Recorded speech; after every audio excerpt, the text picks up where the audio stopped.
તો કેમ છો મિત્રો? Madhav cyber zone YouTube channel પર હું સાગર આપ સૌ મિત્રોનું હાર્દિક સ્વાગત કરું છું. આજે આપણે આ વિડીયોમાં જોવાના છીએ કે ઈ શ્રમ કાર્ડની ઓનલાઈન અરજી કેવી રીતે કરવી. જો તમે આ ચેનલ ઉપર પહેલી વખત આવ્યા છો તો ચેનલને સબસ્ક્રાઇબ કરી લેજો અને બેલ આઇકનને પ્રેસ કરી લેજો જેથી આવા જ માહિતીસભર વિડીયોની નોટિફિકેશન આપ સુધી પહોંચી શકે. તો વધારે સમય ન લેતા વિડીયોની શરૂઆત કરીએ.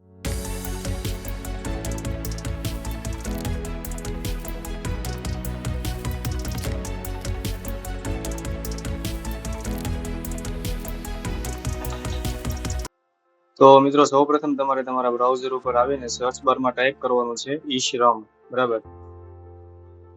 હવે જે તમને પહેલી વેબસાઇટ દેખાય તેમાં તમારે ક્લિક કરવાનું છે. હવે તમને ગો ટુ મેઇન પેજ ઉપર જવાનું છે. ત્યાં તમારે રજીસ્ટર ઓન ઈ શ્રમ લખ્યું છે ત્યાં તમારે ક્લિક કરવાનું છે. હવે તમે જોશો એટલે તમારી સામે ડિજિટલ સેવા પોર્ટલ એટલે કે તમે જો સીએસસી વીએલઈ હો અને કોઈ કસ્ટમરનું કરવું હોય તો ત્યાંથી, અને તમારી પાસે જો સીએસસી ના હોય તો સેલ્ફ રજીસ્ટ્રેશનમાંથી તમે તમારું જાતે રજીસ્ટ્રેશન કરી શકો છો. જાતે રજીસ્ટ્રેશન કરવા માટે તમારે જે છે બરાબર એ મોબાઈલ નંબર, ત્યારબાદ જે છે એ કેપ્ચા કોડ નાખીને બંને ખાનામાં નો સિલેક્ટ કરવાનું છે. ત્યાર પછી સેન્ડ ઓટીપી ઉપર ક્લિક કરી દેવાનું છે. ઓટીપી દાખલ કરી લીધા બાદ તમારે જે છે એ તમારે આધારની વિગતો તમારી આપવાની છે. આધાર નંબર જ્યાં લખ્યું છે ત્યાં તમારે જે છે એ તમારો આધાર કાર્ડ નંબર આપવાનો છે. ત્યાર પછી જે છે કેપ્ચા કોડ તમારે ફિલ કરી દેવાનો છે. એના પછી જે છે એ નીચે કન્સન્ટ છે બરાબર તેના ઉપર માર્ક કરીને સબમિટ બટન ઉપર ક્લિક કરવાનું છે. જેવું તમે સબમિટ બટન ઉપર ક્લિક કરશો બરાબર એટલે તમારી સામે આધાર ઓટીપી નો ઓપ્શન એક ખુલી જશે. ત્યાં તમારે આધારનો ઓટીપી ફિલ કરવાનો છે. ત્યારબાદ જે છે કેપ્ચા તમારે જે દેખાય છે બરાબર તે તમારે અહીંયા ફિલ કરવાનો છે. ત્યાર પછી જે છે એ વેલિડેટ બટન ઉપર ક્લિક કરવાનું છે.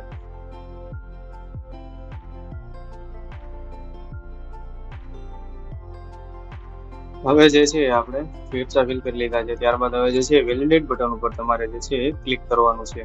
જેવું તમે વેલિડેટ બટન ઉપર ક્લિક કરશો તો તમારી સામે આધારની ડિટેલ્સ તમારી બતાવી દેશે. ત્યારબાદ કન્ટિન્યુ અને અંડર અધર ડિટેલ ઉપર ક્લિક કરવાનું છે. હવે જે છે એ તમારે તમારું આ ફોર્મ જે દેખાય બરાબર તે તમારે ફિલ કરવાનું છે.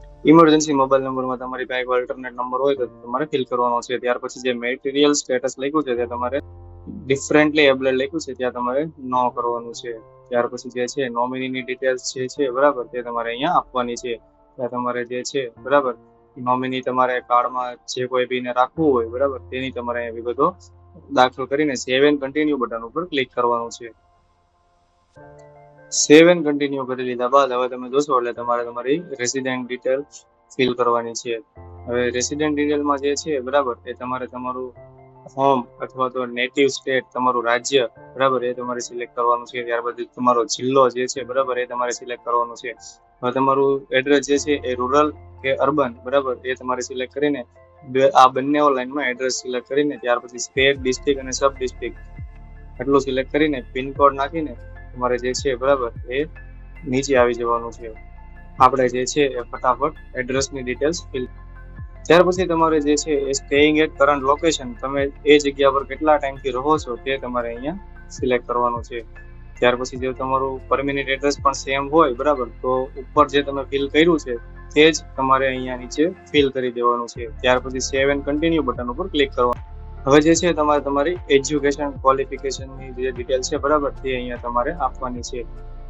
તમે કેટલું ભણેલા છો બરાબર તે તમારે સિલેક્ટ કરવાનું છે અને તમારી મંથલી સેલેરી કેટલી છે તે તમારે સિલેક્ટ કરીને સેવ એન્ડ કન્ટિન્યુ બટન ઉપર ક્લિક કરવાનું છે. હવે તમે જોશો એટલે તમારી ઓક્યુપેશન ડિટેલ એટલે તમે અત્યારે હાલમાં શું કામ કરો છો બરાબર તે અહીંયા તમારે લખવાનું છે બરાબર.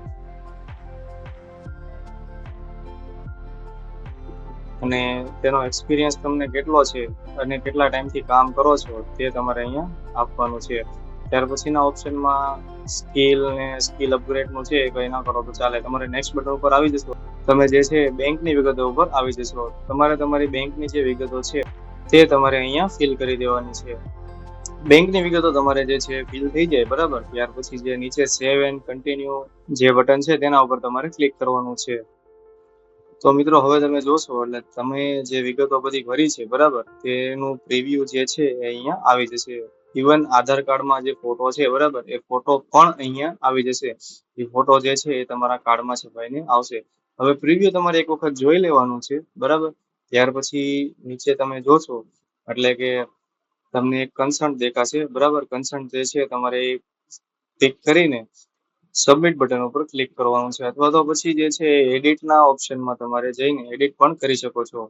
આપણે જે છે સબમિટ કરી દીધું છે. હવે તમે જોશો એટલે કાર્ડનું જે પ્રિવ્યુ કંઈક આવી રીતે બતાવશે, બરાબર. ત્યાં ઉપર તમને ડાઉનલોડ યુએન લખ્યું છે, બરાબર. ત્યાં આગળથી તમે કાર્ડ જે છે એ તમારું ડાઉનલોડ કરી શકો છો અને પ્રિન્ટ પણ કરી શકો છો, બરાબર.